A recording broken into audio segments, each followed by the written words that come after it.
AEW Revolution is this Sunday. These are my predictions of the matches on the card, as well as other AEW news that has been circulating throughout this week. Stay tuned on this episode of Screw the Script. 3, 2, 1. Welcome back, everybody, to Screw the Script. I haven't uploaded in a few days. I had some car things that I had to deal with in my free time, so I wasn't able to upload, but I am here now.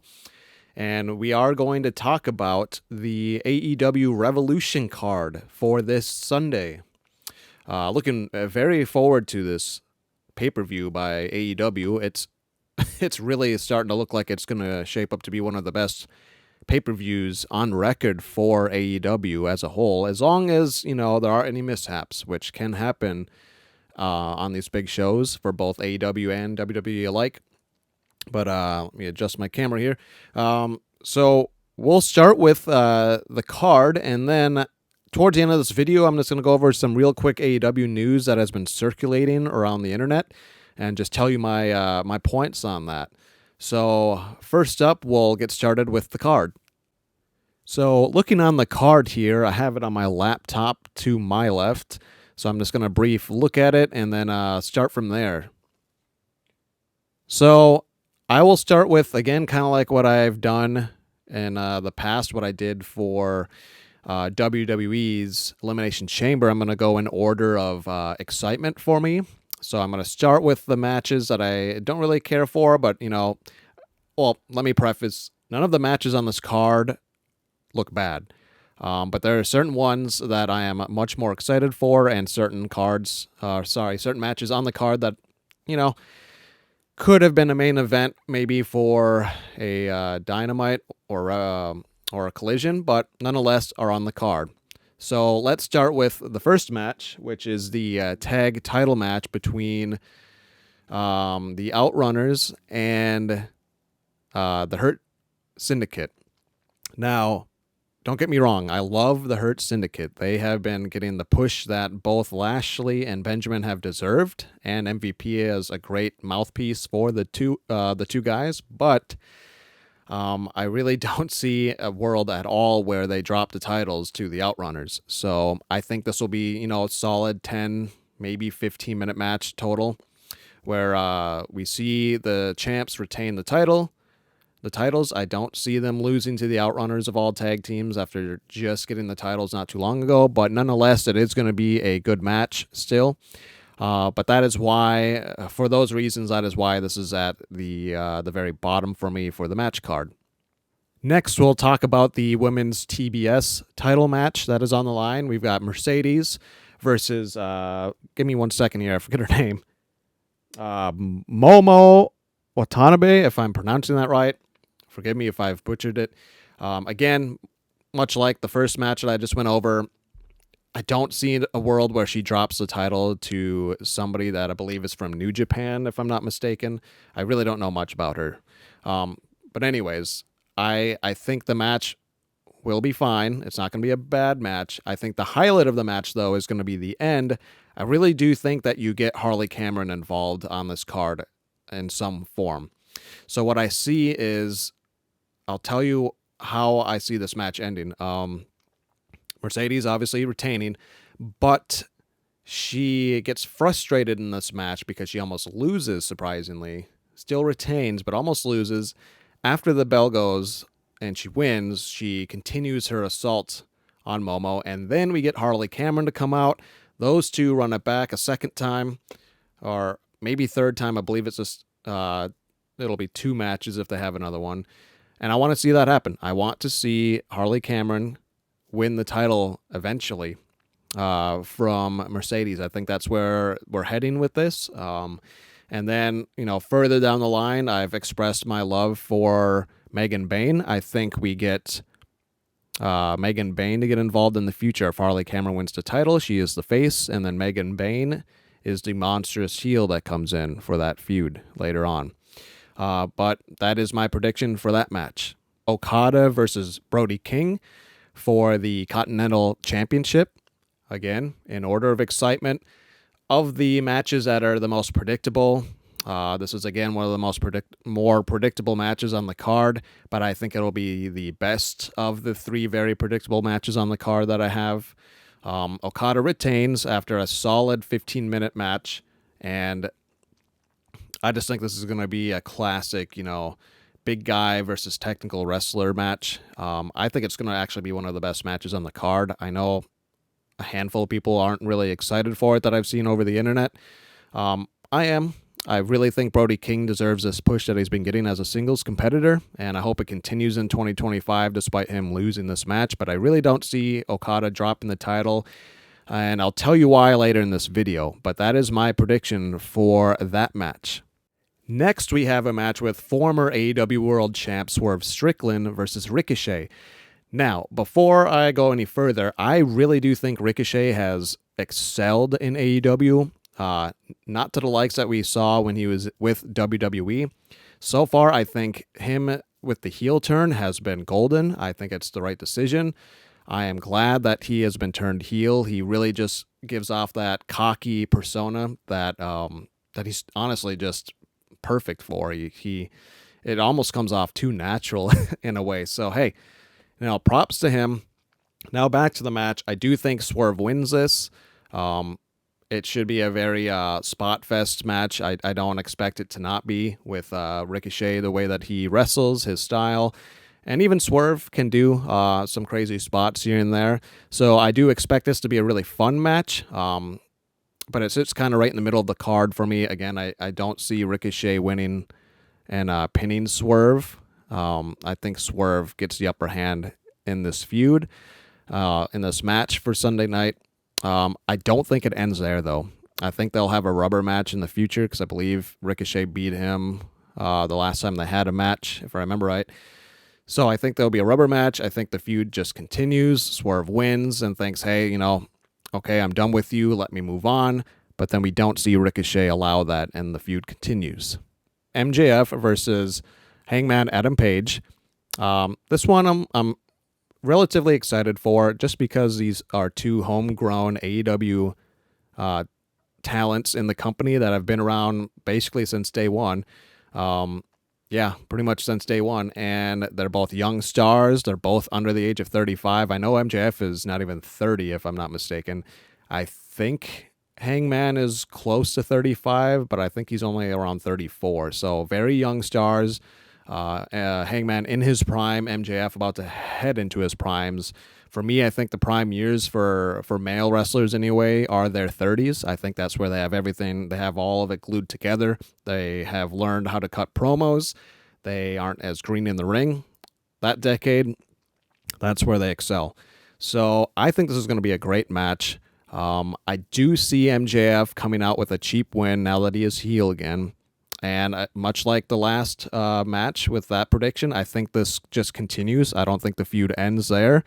I think this is going to go well into the summer and maybe ultimately end at All In this summer. So again, pretty excited for this match. I'm surprised unless I'm mistaken, I'm surprised they haven't put any sort of stipulation to this match. Maybe just like a no holds barred, or I could be wrong, but what I'm looking on here, it's not listed to be any sort of stipulation, just a standard match. But hey, we'll see how it goes. And I again predict MJF to win this via some sort of cheating involved, maybe a low blow and the ref doesn't see, taking out his diamond ring that he's done plenty of times before. But again, the feud does not end. It keeps going from here. Next, we'll talk about Takeshita versus Omega for the AEW International Championship. This, I think, has to be probably match of the night in terms of pure wrestling. These two are incredible in the ring together. And I see this being one of the... Well, we'll get to it later, but I see this being a title change. I see Omega winning this belt off Takeshita. Takeshita has had it for a little while now, has had a really good run as international champ. It won't hurt him to lose it to Omega because Omega is literally arguably the face of the company. I do see this match going a solid 20 minutes, probably one of the longer matches of the night. and by the end of it, they are just going to both be bruised and battered. But I do see Omega coming out on top, and what I said earlier, the reason why I was going to get to that later, I see Okada retaining and Omega winning this belt because I've actually seen a rumor, and I can see a world where this happens. I really think it will happen, actually, in my opinion, that these two will wrestle title versus title somewhere down the line, because I have saw a rumor that they might be unifying the two titles. They very much more or less have like the same feel between the two titles, so I can see why they would be doing this. It would give us Omega versus Okada. Nothing about it seems like a bad decision to make. So I really do want to see this happen. Give the title to Omega. He will make this international championship mean something because, like I said, he is arguably the face of the company. You do that, you have him show the title weekly, have these great defenses, and you will truly build meaning to the international championship, especially if they combine the two in a championship versus championship match going on the line. That is really how you make these two mid-card titles really feel special. So that is my pick for that match. Omega takes the title from Takeshita. Next is actually what I'm assuming is going to be the main event, or at least co-main event. Moxley versus Adam Copeland, or Cope. Yes, it's for the AEW main title, the World Heavyweight Championship, but it's not the match that I'm most excited for. I am relatively excited for it because I'm hoping, and now this is just coming from the heart, I really hope that Adam Copeland wins the belt. They need to end this Death Riders storyline. It has gone south fast, especially after the rumored news of Shane almost potentially joining the company, but it fell flat. I think the whole story has fell flat. This is basically their 2024 into 2025 version of the Devil storyline. Just end it, drop the title. Mox and his gang can just slowly disappear, and then you get a great exchange for the next few months or so between Adam Copeland and I think Christian Cage gets in the picture at the end of this pay-per-view. I don't know how. Maybe he attacks Copeland right away. Maybe he uses that contract that he has for a title shot. Who knows? The only thing that I have with this is there's part of me thinking that Moxley retains, and the reason why is I have a hunch that Jay White is going to turn on Adam Copeland, and I think he's going to cost him that title. A small smidge of me. I'm sticking with Copeland winning, but I wouldn't be shocked if we see Jay White turn heel again and cost Adam Copeland this title shot. But that is my pick for what should be the main event of this Revolution card. We'll talk about the steel cage match between Will Ospreay and Kyle Fletcher. I think this will be the longest match on the card Sunday night. I think this will exceed well over 20 minutes, probably reaching the 30-minute mark by the end of it. Both men are going to be, battered, beaten, bruised, probably bleeding. I think this is going to be one hell of a steel cage match. It'll be fun to kind of compare this steel cage match to the steel cage match that we will see on Raw, I believe, next Monday between Punk and Rollins. But back to this match, I think Will Ospreay beats Fletcher. I believe they are 1-1 in their feud, but I don't think it ends there. I think Ospreay is going to continue to feud with the Don Callis family going forward. I really do like how the Don Callis family is shaping up to be lately. I do think that they will probably drop Will Ospreay's friend in this. I'm blanking on his name right now. He used to be part of Aussie Open with him and Fletcher. I think he might get involved in this match, actually. I don't see him lasting long in the Don Callis family, probably getting kicked out. I do want to see them add maybe a free agent to the Don Callis family that's still out there, maybe a Baron Corbin, or I forget the name that he goes by now. He could possibly join. I still really want to see potentially Gabe Kidd join AEW long term, and maybe he would fit with the Don Callis family. But I do see ultimately Will Ospreay winning this cage match, and it is second from most excited match for me on the card tonight. And we'll get to the most excited match on the card next. Toni Storm and Mariah May. I have said it once, I believe, in a previous video. I think this is the best women's feud in pro wrestling today. I think Toni Storm is the best pro wrestling female in both AEW and WWE right now. You can disagree with me, but that is just truly how I feel. I feel her character is unique. Her promos are all incredible. She is great in the ring. She's got a great entrance. She's got the whole package. She really does. And I think this will be another great match between the two of them. We saw the red carpet attack that happened, I believe, the other night or a couple nights ago for the movie that Toni Storm is actually in, Queen of the Ring.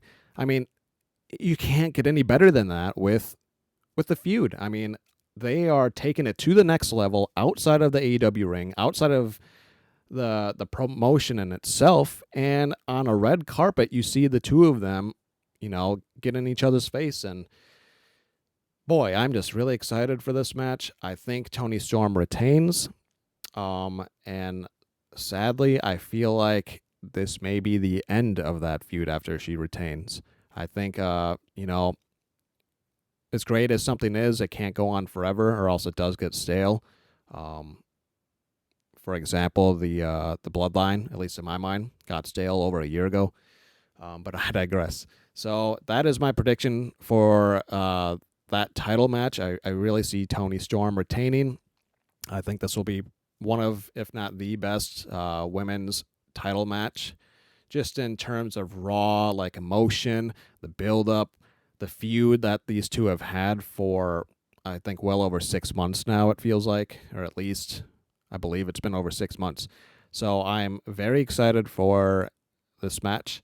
I think by the end of the night, this will probably be a top 5 AEW pay-per-view. It's certainly looking like it will be, barring any sort of, bad botch or maybe decisions that are kind of, funky. That is my review on AEW Revolution. So tune into that this Sunday night. And next, I'll get over some quick news out of the way. AEW made a deal with Amazon Prime, and so their pay-per-views going forward are going to be available on Prime as well as Max. This is great for AEW. It just gives more options for people, more eyes, new fans to potentially watch. I highly encourage, honestly, if you've never watched AEW and you're listening to this now, maybe none of this makes sense, but give them a shot. They've only been around for 6 years. I really don't like the hate that the company is getting. They are not perfect by any means, but neither is WWE or New Japan or any other big promotion out there.